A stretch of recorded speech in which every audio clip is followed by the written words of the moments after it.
Today's video is a continuation of the Which Fight is Better series. I suggest you check out those videos after this one. Today I'll be doing Hiruzen vs Orochimaru or Naruto vs Gaara. These two fights aren't the best fights, but they're pretty good nonetheless. It's nice to mix it up and not just compare two near perfect fights like I have in the past. I'll be using a set of criteria that I think determines how good a fight is. Then I'll rate each fight in every category. As I go along, I'll try to explain what each category means. The criteria is in order of least to greatest importance, roughly. Let's start off with the setting. Gaara vs Naruto takes place in a very generic place. It's just your typical spot in a fire country forest. The author also doesn't really use the environment much to his advantage. I can't blame him because there's not much he could have done, but I'll give this fight a 2 out of 5 on the setting.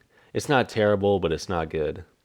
Next, let's look at Hiruzen vs Orochimaru's setting. Their fight takes place on a rooftop with a barrier along the edges.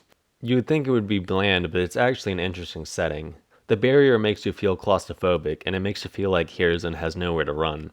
It's a unique place to fight, and the author even uses the environment to his advantage heavily.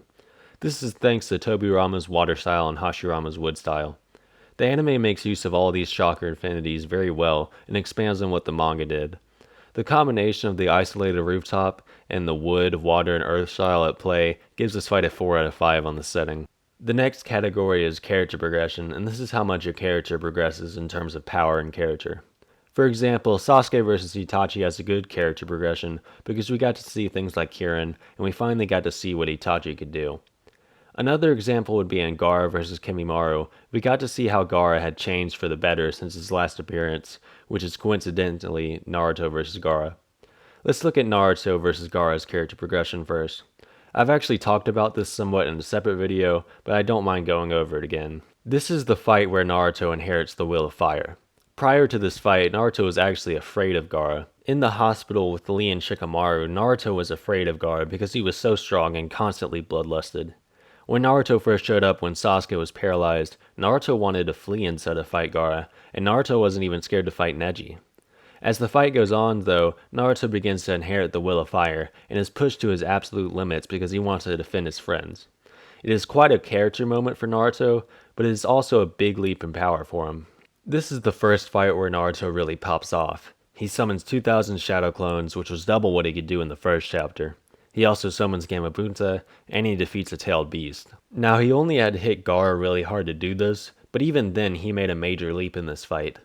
As for Gaara, he himself doesn't make a power leap, but he does turn into the One-Tails. As for his character, he obviously does a 180 and that's nice. He truly is one of the most dynamic characters in the series. After Naruto gets through to Gaara, he unexpectedly apologizes to Kankuro and Temari, and this is a nice moment. Overall, the character progression in this fight is excellent and deserves a 10 out of 10. Now let's look at Hiruzen vs Orochimaru. What I most like about this fight's character progression is that we finally get to see Hiruzen go all out. From the first time I really understood what the Hokage was, I wanted to see how powerful Hiruzen was. I didn't even care if he was old, it just made it even more impressive that he was still strong enough to be Hokage. Hiruzen certainly lives up to the hype, considering that he almost defeats Orochimaru and defeats the weakened and reanimated first two Hokage. It's great to see how much of a Swiss Army knife Hiruzen is, considering that he has a diverse arsenal, ranging from sniffing out the reanimations in total darkness to the Reaper Death Seal. He also did pretty well in hand-to-hand combat, and the monkey stick makes his fighting style even more unique. Hiruzen even has a mini character arc where he finally gains the strength to kill his former student. It's also nice to see him lecture Orochimaru on the Will of Fire before he seals away his arms. As for Orochimaru, his character progression isn't as good. He shows us he can use Edo Tensei, but that alone doesn't really make Orochimaru by himself any stronger. He does show he's proficient with a sword, but otherwise Orochimaru doesn't surprise us here. He also doesn't have a character arc, but I can't hold that much against him because he is a psychopath. Overall, Hiruzen excels in this category, while Orochimaru does not. I give it an 8 out of 10 on character progression. Orochimaru really holds the score back. The next category is the conclusion, and this is not only how the fight ends, but how it affects the plot going forward. The end of Naruto vs Sasuke in part 1 is amazing, but it also has major ramifications for the series going forward. Naruto vs Gaara ends with Naruto headbutting Gaara, and shortly after delivering a final punch. Superficially, it's an alright conclusion. The headbutt is kinda cool. Thematically, though, it is nice how Hiruzen talks about the Will of Fire as Naruto delivers his final punch. This leads to an exhausted Naruto telling Gaara how he knows what it's like to be utterly alone. This is an emotional ending, and it's nice how this causes Gaara to have an epiphany. The conclusion's impact on the story is that Naruto is quite powerful now, and Gaara becomes a whole new person. It's a serviceable conclusion, but it's nothing crazy. I'd give it a 7 out of 10. Hiruzen vs. Orochimaru ends with Hiruzen using the Reaper Death Seal to seal Orochimaru's arms at the cost of his own life. No joke, these two stood in place for like 7 episodes straight. While Gaara was being dealt with, occasionally the anime would go back to Orochimaru and Hiruzen just standing there at a gridlock. Jokes aside though, this was a pretty gritty standstill. Part 1 is very gritty, and this standstill exemplifies it. At points you wonder if Orochimaru will die, but it does become apparent he won't. It may not be flashy, but it is a good conclusion that I find to be underrated. Thematically, Hiruzen's speech on the Will of Fire is great, and the fact he died with a smile on his face is also nice. Hiruzen's death was well done, but as for the conclusion's impact, it's pretty big for the story. It directly causes the Sannin Showdown arc, and this results in Tsunade becoming Hokage. One of the ripple effects of this is actually Orochimaru not taking Sasuke's body. Orochimaru couldn't wait long enough for Sasuke, but if it wasn't for the Reaper Death Seal, he would have had Sasuke. Another ripple effect is that none of the first 3 Hokage can be reanimated at the beginning of the 4th Great Shinobi War.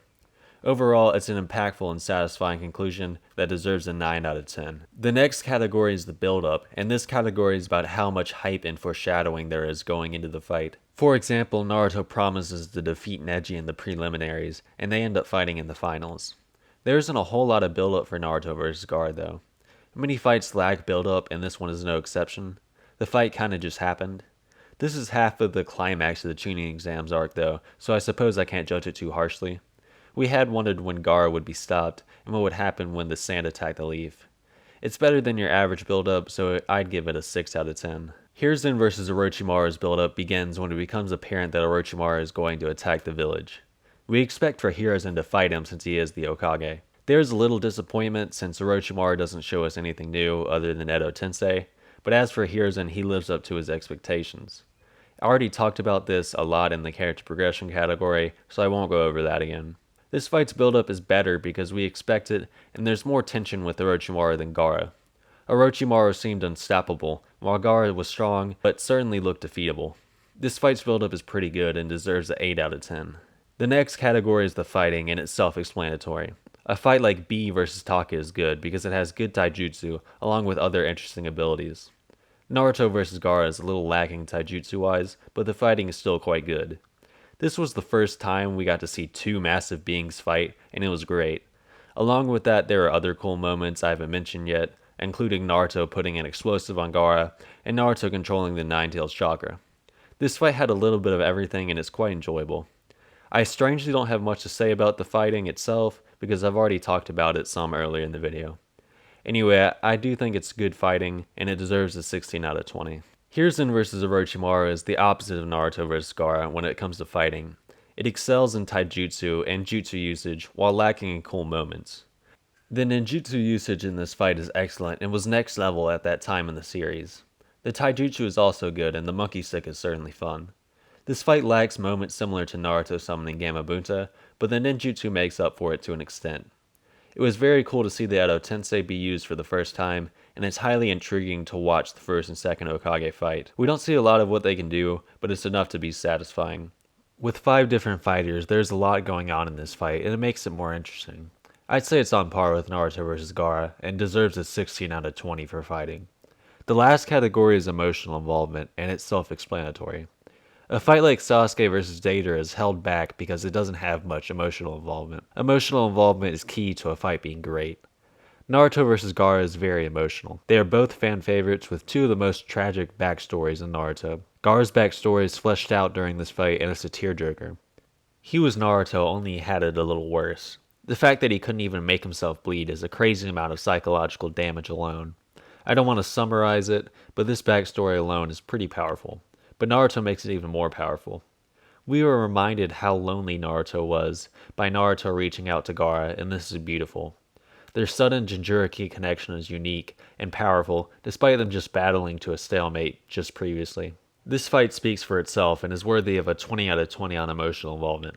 Hiruzen vs. Orochimaru is also rather emotional. Even Orochimaru himself cries at the beginning. Seriously though, a student versus sensei fight is emotional by itself. Hiruzen had to fight both of his teachers and one of his students.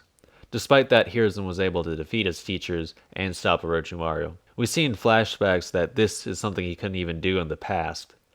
Also, as I've talked about it several times, Hiruzen explains what the Will of Fire is to Orochimaru, and this is an underrated moment in the series in my opinion. As for Orochimaru, there's not much emotional involvement for him that doesn't pertain to his relationship with Hiruzen. It is interesting how he was crying at the beginning of the fight though. I sound like a broken record, but the Will of Fire really carries this fight when it comes to emotional involvement. Pair that with Hiruzen's relationship with Orochimaru, and you get a 17 out of 20 on emotional involvement. Naruto vs. Gaara overall gets a 61 out of 75, and that translates to an 81 out of 100. Hiruzen vs. Orochimaru gets a 62 out of 75, and that translates to an 83 out of 100. I didn't mean to make these scores that close actually. Naruto vs. Gaara is a good fight that thrives on its emotion.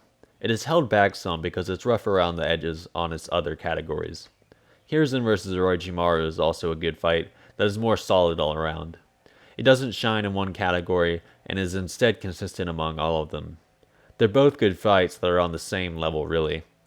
Anyway, thank y'all for watching and like the video if you enjoyed it. Subscribe if you want to see more videos in the future, and comment something if you have something to say. Thank y'all for watching, and I guess I'll see y'all next time.